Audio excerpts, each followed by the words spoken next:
भारत में सम्राट अशोका के समय पर बने अशोक स्तंभ हो या आज से 1600 साल पूर्व बनाए बिना जंग लगे आज भी दिल्ली के मेहरौली में खड़े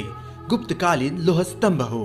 भारत के टेक्नोलॉजी की साक्ष्य है। भारत में इस्लामिक आक्रमण से हजारों वर्ष पूर्व बनी अजिंठा और वेरुल की गुफाएं हो या सहस्त्रों सैकड़ों वर्षों से खड़े हमारे मंदिर और जल स्थल और आकाश को चूमती पहाड़ियों के चोटियों पर बने यादवकालीन किले हमारे वास्तुकला की साक्ष्य है। छत्रपति शिवाजी महाराज ने अपने समय में समुद्री टापू पर बनाए जलदुर्ग हो या फिर नदियों पर बनाए पत्थरी पुल हो तथा दक्षिण और उत्तर भारत के कई गांवों में बने पत्थर तथा पक्की ईंटों की बनाई सड़कें हो, भारत के उस वक्त की निर्माण कला को दर्शाती है।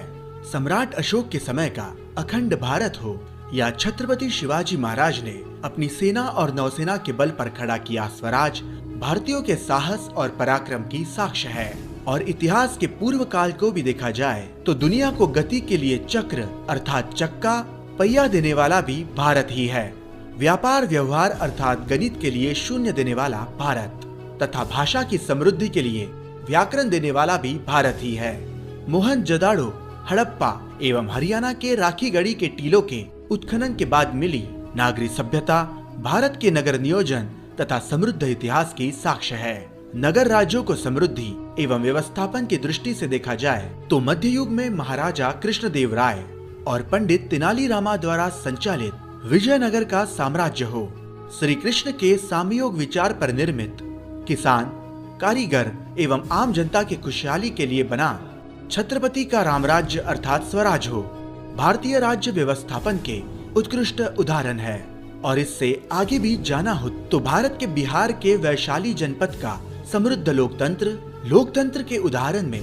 भारत की दुनिया को देन ही है। न्यूटन के गुरुत्वाकर्षण के सिद्धांत के हजारों वर्ष पूर्व वेदों में खगोल अर्थात ब्रह्मांड के ग्रह नक्षत्रों एवं तारों की चर्चा, भूगोल, पृथ्वी के 7 खंडों की चर्चा, जैव रासायनिक विद्या एवं भौतिक में गुरुत्वाकर्षण की चर्चा है। उपनिषदों में आध्यात्मिक ज्ञान की चर्चा है। योग और आयुर्वेद में धन्वंतरी, चरक, शुश्रुक और वाग्भट के आरोग्य सूत्रों की अर्थात शल्य चिकित्सा का ज्ञान है। और इसी ज्ञान को प्राप्त करने के लिए दुनिया भर के विद्यार्थी भारत के नालंदा और तक्षशिला जैसे विश्वविद्यालयों में पढ़ने के लिए आते थे। यह भारतीय ऋषि मुनि, विद्वान एवं चिंतकों की उपलब्धियों की दुनिया को देन ही है। यहाँ तक कि विमान का शोध भी राइट ब्रदर्स के पूर्व भारत के बापू शास्त्री तलपदे ने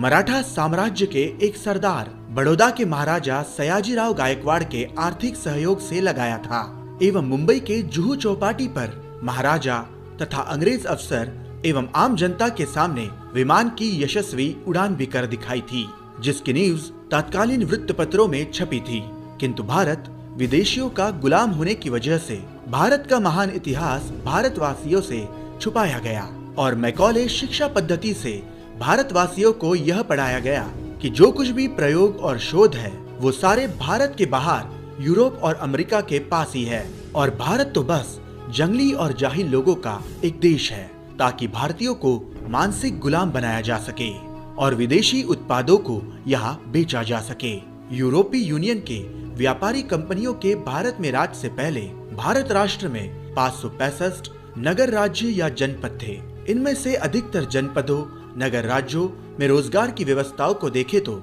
सभी के पेट भरने के लिए रोजगार का नियोजन और व्यवस्थापन कुछ जगह के अपवादों को छोड़े तो संपत्ति के विकेंद्रीकरण अर्थात बंटवारे के विचार पर ही किया गया था।